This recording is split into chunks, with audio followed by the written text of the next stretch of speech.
what type of relationships in general complement or work very well for empaths, right? Like what sort of relationships are, a good match for someone who may be an empath? Mm-hmm. Well, that's a very interesting question. I think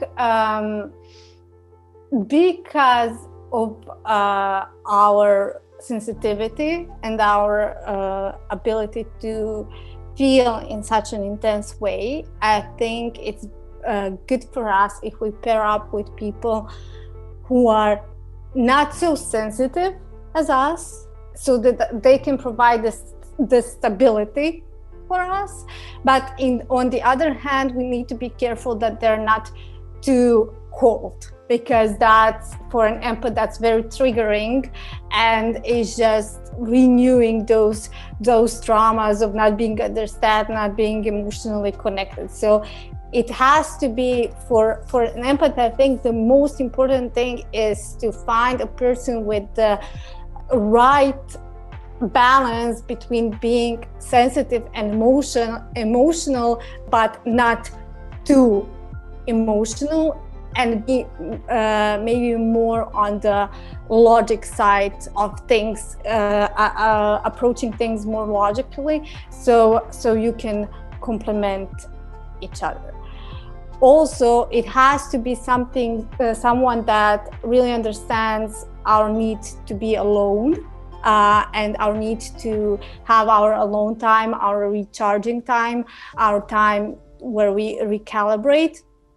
If it's a person who doesn't understand that, it would create a lot of issues in a relationship, because this is something that we need to have.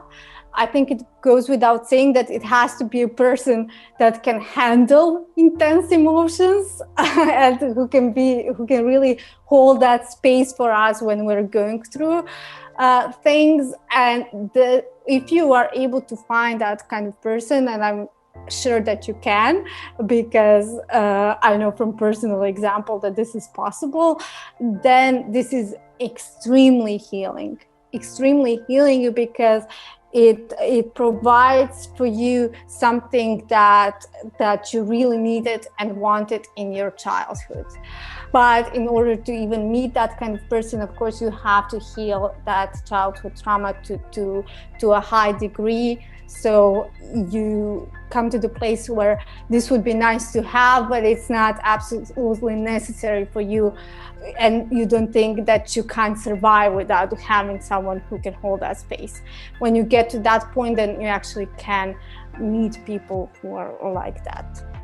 That's very insightful and very helpful, I think, for a lot of people who are trying to understand those relationships that could work best for them, and just make them, become the best version of themselves, but also be with the right type of person. So I think that's excellent insight, Ivana. And I think it's very important. I'm sorry that I'm interrupting. I just want to say one more sentence. I think it's very important for empaths to know that it is possible for them to find a partner that will be a perfect match for them.